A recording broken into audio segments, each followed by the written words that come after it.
इस news channel पर जो भी वक्ता ने कहा वो जिस तरीके से अभी यहाँ एक बाबा साहब को लेकर प्रोग्राम था, उसी प्रोग्राम के अंदर कुछ महिलाएं हैं। मैडम क्या नाम है आपका? मेरा नाम मीना नाम है। मीना जी। मीना जी, बाबा साहब को आप जानती हैं? हाँ जी, मैंने बाबा साहब का नाम सुना है, काफ़ी टाइम से सुनती आ रही, बचपन से ये सब मैंने देखा है कि हाँ, भीमराव अंबेडकर जी नाम है उनका। और उन्होंने काफ़ी अच्छा अपने हम दलित परिवारों के लिए, सबके लिए बहुत अच्छे अच्छे काम किए, जिससे कि आज हम लोगों को पूछते हैं और जिनकी वजह से हम लोगों को आगे आगे भी पोस्टें मिलती हैं, हर चीज़ें मिलती हैं। अच्छा मैडम, आपने हिंदू कोड बिल पढ़ा है कभी? हिंदू कोड बिल नहीं पढ़ा तो आप खुश हो रही हैं, क्या क्या मिला है आपको? मतलब आज तो मैं इवेंट में आई हूँ और बाबा साहब का इवेंट है, वहाँ पे आई हूँ मैं। और मैंने देखा यहाँ पे बहुत रश है और काफ़ी बड़े बड़े नेता हैं और अलग अलग न्यूज़ चैनल से, मीडिया से आए हुए हैं। सब जगह बाबा की चर्चाएं हो जा रही हैं। और बाबा क्यों हो रही है इनकी चर्चाएं? क्योंकि बाबा साहब ने ऐसा काम किया है, संविधान को लेकर आए हैं और अब उन्होंने फीमेल के लिए बहुत फाइट की है। और मैं भी वुमेन एम्पावरमेंट पे काम करती हूँ और मैं देखती हूँ कि हमें फाइनेंशियल इंडिपेंडेंट होना बहुत ज़्यादा ज़रूरी है। बाबा साहब ने अपने पत्र को उनका जो पद था उसे इस्तीफा दे दिया था। उन्होंने बोला था ये नारी शक्ति है, इनको आगे आना चाहिए। और वो चाहते थे कि हमारी देश की जितनी भी बच्ची हैं, महिलाएं, लेडीज़ हैं, फीमेल हैं, वो सारी नारी शक्ति आगे आए और वो कभी किसी के साथ मतलब दब के ना रहें, वो कंधे से कंधा मिला के आगे बढ़ें और एक वुमेन एम्पावरमेंट को आगे लेके जाएं। हमारा भी शिक्षित देश होना चाहिए और शिक्षित परिवार होना चाहिए, स्वस्थ परिवार, शिक्षित परिवार होना चाहिए। और बाबा साहिब ने मैं देखती हूँ हर जगह उनकी चर्चाएं होती हैं, बहुत लोग उनको मानते हैं। हाँ, बस इतना ही कहना चाहूँगी उनके बारे में। हमारे बीच में राजेंद्र जी जुड़ चुके हैं, इंजीनियर राजेंद्र जी, जो आकाशवाणी से हैं। सर, आपने कई सारे ऐसे एपिसोड बनाए हैं बाबा साहब को लेकर और वो एपिसोड ऐसे हैं, अगर वो दिखाए जाएं तो लोगों के अंदर एक जागृति पैदा होती है। जी देखिए, बाबा साहब की जो आइडियोलॉजी है, लोग क्या है बाबा साहब को मानते हैं, बाबा साहब की नहीं मानते, विचारधारा को नहीं मानते। जी। किसी भी महापुरुष ने नहीं कहा है कि मेरी पूजा करना है, मुझको मानना है, मेरे जैसे वस्त्र पहनना। बाबा साहब ने विचारधारा दी थी, वो विचारधारा मेन थी कि सबसे पहले शिक्षित वाली विचारधारा दी थी, फिर संगठित वाली और संघर्ष वाली, और जब हो जाओ तो दूसरों को करो। तो इसके तहत उन्होंने पूरा काम किया था। और बाबा साहब ने संविधान क्यों बनाना पड़ा, ये क्वेश्चन भी आता है, क्योंकि ये देश हमारा ना तो आस्था से चलता है, न गीता से चलता है, न बाइबल से चलता है, न चलता है कुरान से, ये चलता है संविधान से। तो संविधान, क्योंकि पहले राजा महाराजा होते थे, जगह जगह ये राजा वो वहाँ का राजा, ये सारी चीज़ें खत्म करके बाबा साहब ने एक विधान बनाया, संविधान बनाया, जिससे हमारा पूरा भारत चल रहा है, पूरा देश चल रहा है। और बाबा साहब ने महिलाओं के लिए तो वो कार्य किए जो महिलाएं हमारी घर से निकल नहीं सकती थी, पढ़ने पैर की जूती, हाँ, और सिर्फ बच्चे बनाने वाली मशीन समझा जाता था। जी। और पढ़ने का अधिकार नहीं था, धन रखने का अधिकार नहीं था, कहीं निकल नहीं सकती थी। पहली प्रेरणा हमारे ज्योतिराव फूले ने दी थी, जो शिक्षा के जनक थे, जो राजपिता के नाम से जाने जाते हैं। उन्होंने सावित्रीबाई फूले को पढ़ा करके उन्होंने जगह जगह संस्थाएं खुलवाई और फातिमा शेख ने इसमें सहयोग किया था। इन दोनों महिलाओं को नहीं पता होगा, इनको पढ़ना चाहिए।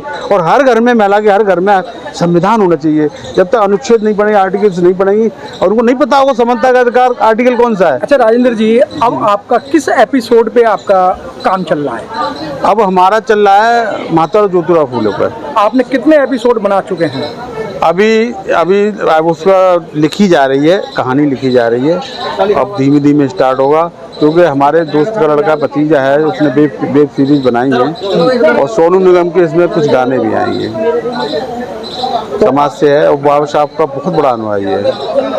सर, बाबा साहब की वही बात है कि बाबा साहब को जान सब रहे हैं, पहचान नहीं रहे हैं, उनकी विचारधारा बात नहीं हो रही है। बहुत सारे अनुयायी हैं, क्योंकि अब राजेंद्र जी नहीं लगता कि बाबा साहब को लेकर लोग अपनी दुकानें चला रहे हैं और बाबा साहब को लेकर अब टोकरी में बेचने का काम कर रहे हैं? ये बात बिल्कुल सही है। बाबा साहब को नाम को कैश कर रही है, हर पार्टी कैश कर रही है, वो किसी भी दल का हो, सब कैश कर रहे हैं। लेकिन उनकी जो वास्तविक आइडियोलॉजी है, विचारधारा है, जैसे किताबें आनी चाहिए, हर संस्थाओं की किताब होनी चाहिए, संविधान होना चाहिए जिससे बच्चे पढ़ेंगे और सीखेंगे कि ये सारी चीज़ें कहाँ से आई, देश हमारा किससे चलता है, वो होना चाहिए। वो ना होकर के अंधविश्वास को बढ़ाया जा रहा है जिससे हमारा कुछ हल नहीं निकलना है।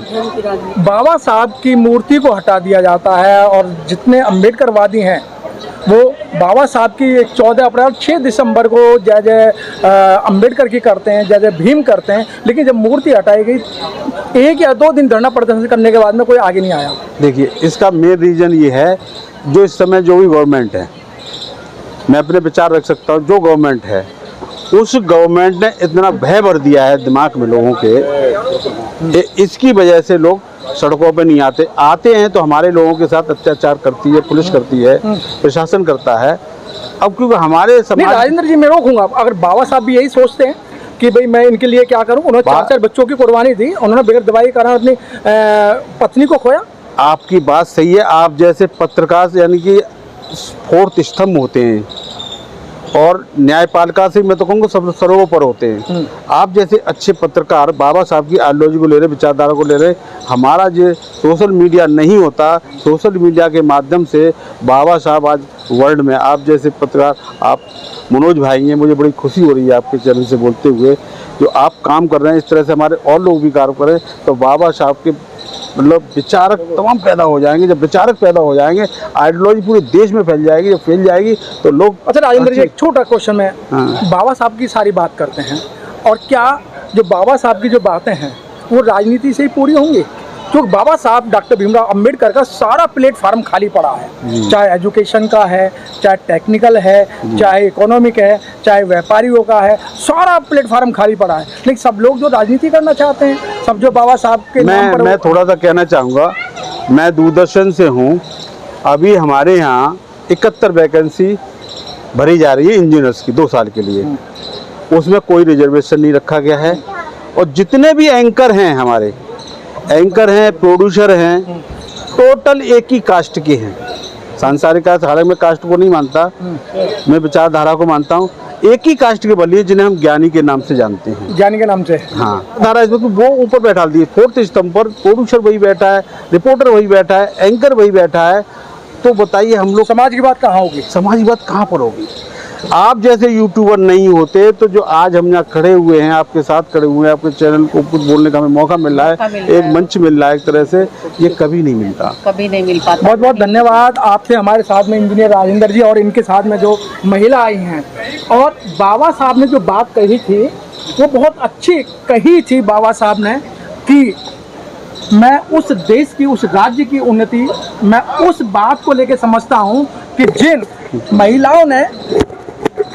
महिलाओं ने बड़े अच्छे पैमाने पर काम किया और पढ़ी लिखी हैं, जो महिला पढ़ी लिखी होंगी वो समाज की बात करेंगी। बाबा साहब ने एक बात और कही थी, क्या जो जितना एजुकेशन लेगा या जो महिला जितनी आगे पढ़ी लिखी होगी वही समाज की बात कर सकते हैं।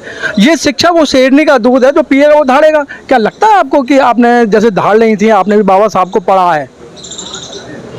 बाबा साहब को पढ़ा भी है, थोड़ा बहुत सुना भी है उनके बारे में और जानती भी हूँ। जैसे कि मैं आज इवेंट में आई हूँ तो उनके बारे में अलग अलग चीज़ें मुझे आज भी सीखने को, जानने को मिली हैं। और सीखने की कोई उम्र नहीं होती, कभी भी किसी चीज़ को हम ग्रहण कर सकते हैं, ले सकते हैं, एब्जॉर्ब कर सकते हैं और सीखना चाहिए। और हमें हर चीज़ की नॉलेज लेनी चाहिए, पता होना चाहिए हमें कि आजकल क्या हो रहा है। हमें सभी मुद्दों के बारे में चर्चाएं करनी चाहिए और इन्वॉल्व होना चाहिए। और एक हिंदुस्तानी होने के नाते मैं चाहूँगी कि हमें सब चीज़ों की, हिंदुस्तानी या भारत के होने के नाते, भारतीय होते हैं, भारतीय नाते के लिए तो हमें मतलब हमें हर जगह मुद्दों में थोड़ा बहुत अपना मतलब छवि रखनी चाहिए और उसमें थोड़ा अपना भाव दिखाना चाहिए।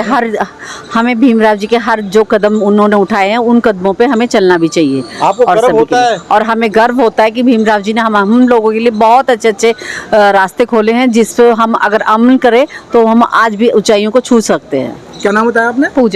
पूजा जी, जब नौकरी लगती है तो एक मिठाई का डिब्बा और उसे 5,000 रुपये लेके मंदिर में चढ़ाए जाते हैं, लेकिन जिस महामानव ने आपको यहाँ बोलने का मौका दिया और एजुकेशन शिक्षा का द्वार खोला, उनको उस समय नहीं पूछा जाता है।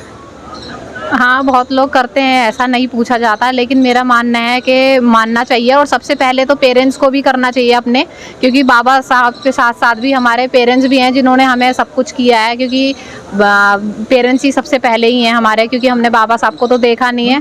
और हाँ, हम जो बाबा साहेब हैं तो उन्हीं के, उन्होंने वो जानते होंगे जो हमारे पूर्वज हैं, उन्होंने भी हमें कुछ चीज़ें बताई हैं। अच्छा, आपको काफ़ी सारी महिलाएं देख रही हैं इस समय, आपको इंडिया ही नहीं आपको विदेश के लोग भी देख रहे हैं और लग रहा है कि पूजा दहाड़ रही हैं, तो आप क्या संदेश देना चाहते हैं महिला को? ये जो अंधविश्वास, पाखंडवाद, आए दिन ऐसी ऐसी घटना हो रही हैं। मैं ये देखूंगी, मतलब चाहती हूँ कि सभी लोग मतलब वुमेन एम्पावरमेंट पे काम करें और देखें आगे, और फ्यूचर में मतलब काम करें आगे, इन पाखंडों से दूर रहें और काफ़ी चीज़ों को मतलब आप क्या कह रही थी, आप किससे दूर रहें? इन ये जो पाखंडी लोग चल रहे हैं आज के टाइम में, इन लोगों से दूर रहे और इनसे अपने आप को बचा के चले जितना भी हो सके। बहुत अच्छी बात कि अगर इन चीज़ों से दूर रहेंगे तो जब ही हम अपना उद्धार कर सकते हैं और हम एजुकेशन अच्छी ले सकते हैं। कैमरा